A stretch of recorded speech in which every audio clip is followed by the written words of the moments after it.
with Ballin.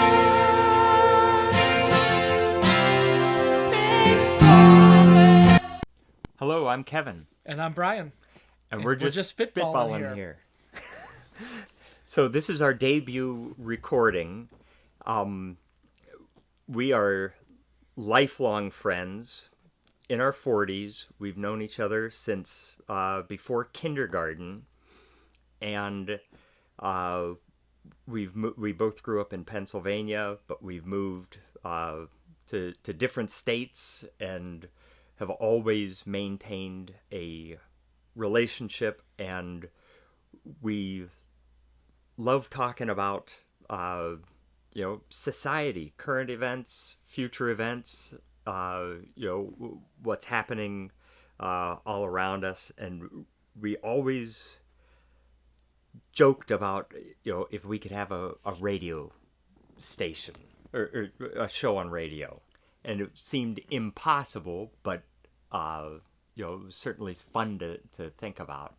But now, because of the magic of YouTube and the internet, we're able to do this thing that we've only talked about abstractly for quite a while. And it's an opportunity for us to, as we say, make a time capsule.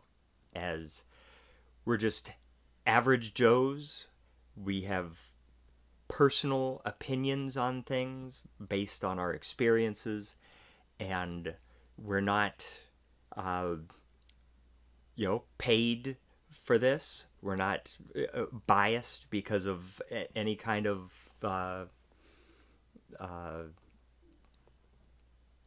because somebody is asking us to do it. That's because you haven't seen my special interest paycheck yet. Oh, you're getting But I've heard people say information is worthless unless it changes how you live your life. And I think about that, and I think about when you watch TV, listen to radio, you are being told something that somebody else wants you to hear. And I try to ask myself, why do they want me to know this? And so often it's because they want you to think a certain way or spend money at a certain place.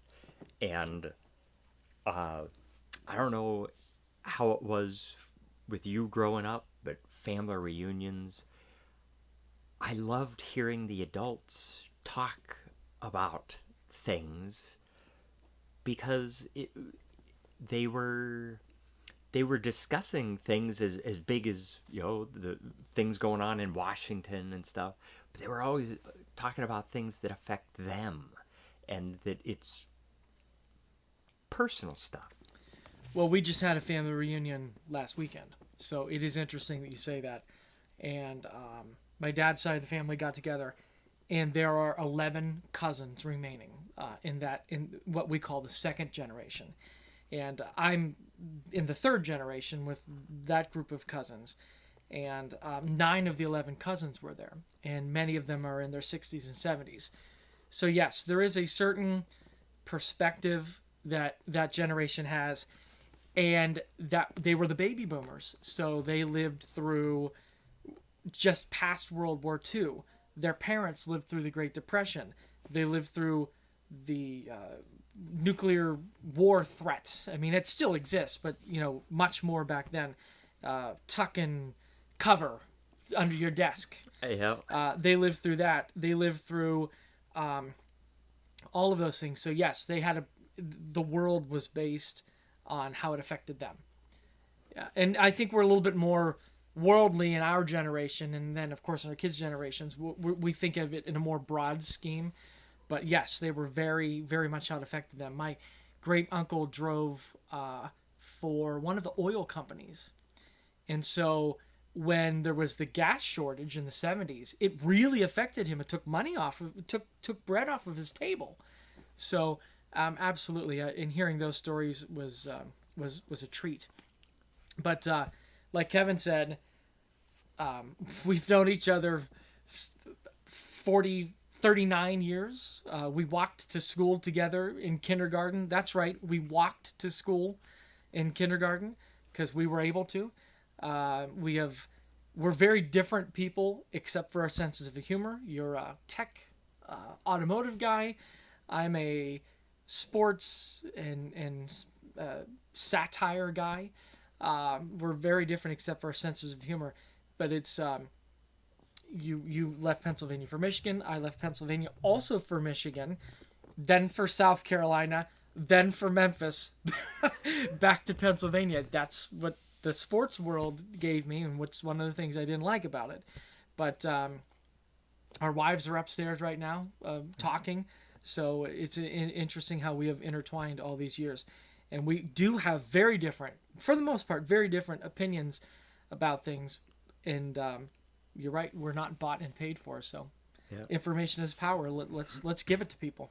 Yeah, and that's what I love is, despite everything, I mean, we've got real differences, but it doesn't matter. We know that we are two genuine people who care about one another, and we can have differences of opinion, and it really doesn't matter. And what you see out in the world of these people fighting each other because of these theoretical ideologies that in real world application, what's it matter? It doesn't matter at all. So really, if person A never told person B that they feel this way about topic X, they wouldn't be punching each other in the face. That's right. They wouldn't be threatening each other. They wouldn't be social media shaming each other in the modern society, or ignoring somebody in the old school society. But that's right. In the big picture, it really doesn't matter. It's how you live your life and how you deal with these differences. And when you receive information, how you impart it on somebody. And that's what we want to do. We want to impart information on folks that feel our way, where it doesn't really matter. You just want to learn. You want to hear what somebody has to say and apply it to your own philosophies.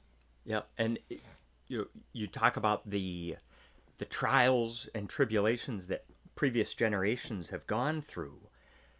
I think about the upcoming generation who has never seen a phone that plugs into a wall. And I mean, even to call it a phone, how many kids are actually talking on them? There's no dialogue. So here, correct, we want people to talk to each other and explore each other's differences, but they're not learning to talk to each other. They're learning to spout phrases at each other through texting and the Instagrams. And really, that's not really communicating. It's not with somebody. Communicating at all. It's barking out what you think and then getting ready to pounce as soon as the other person responds if they don't agree with you. And it's just shouting down your opponent. And so where we have lived through a world with zero computers to the advent of the computer, to the cell phone, we've had these things trickling in, and we've been able to adapt to it. But kids growing up today who've never known anything else, I don't know if they're learning how to talk to one another past like age 5. Whenever people start handing them electronic devices so that they stay quiet. You mean babysitter machines? Yep. Oh, that irks me. But you're right. You're not learning the basic human skills. So you're shaming somebody via the IG or via Facebook. You're not actually going up to somebody and saying, "Can we talk about this? Can we spitball some ideas? What has happened here?" That's what we did when we would settle our differences, not just you and I, but our generation, is we would talk to somebody and we would explain ourselves and we would let them explain themselves, and then we would go have a beer, Yeah. Or it just wasn't like in the generation before us, they'd fight, like literally fight, and then they'd put their arms around each other and like nothing happened. Yeah. So They got out their aggressions, and they were able to see each other as human beings. That's which right. I don't know that happens much now. that's right. And they talk about how things are taken out of context. Well, some of the context of communication is the nonverbal. And as soon as two people who are talking are no longer looking at one another, you lose that whole dimension of communication, the nonverbal. Like you're nodding your head at me right now. And so I know it because I'm looking at you. People listening to this aren't seeing it. They don't see that verbal cue of agreement or hesitation that somebody might have, and it's just it's a part of the communication that I'm afraid we might lose in a couple of generations of being able to understand these nonverbal cues. Well, you mentioned the traditional wall telephone. You had, I think your mother still has one. That In old the yellow basement, in the basement. we've got yes. a rotary phone. Rotary dial. Yes, you talk about an extra step of blowing a millennial's mind. It doesn't push; it rotates, and they don't know what to do. Yeah. That when I would get a phone call, whether it be from you or any of other of our friends growing up, I went to the kitchen and I grabbed the phone and I sat down on the chair and I chatted. And if I was lucky, I had a long enough cord that I could wind around my finger. And then when I wound it up and kinked it, my dad would yell at me and I would unkink it and make it straight again. So Yeah. that traditional style that we find traditional. And see, that's just the thing. It's not traditional anymore. I thought about you and me being across from each other at a diner, and somebody sitting at the booth behind us and just listening in. That's what's That's happening. kind of what I And calling us whippersnappers, even though we're in our 40s. Yeah. But I think that's kind of what this podcast is. It's people who don't hear people talking to one another Yep. have a chance to eavesdrop on a couple of Gen Xers. I was just going to say, Mr. Furley from Three's Company's hiding behind that door over there. I was thinking to of us. a younger person, not an older person who's just grumbling about their arthritis or something. But I that's what I think the power of this is that it's not that we're right or anything. It's that we actually know enough to have an opinion that's Right. not just fed to it. Well, somebody said this, so I'm going to parrot what their opinion Right. is. So It's an educated opinion. We heard something and we probably investigated it. yeah. So, Yeah. All right. Well, here ends our debut the episode. debut episode.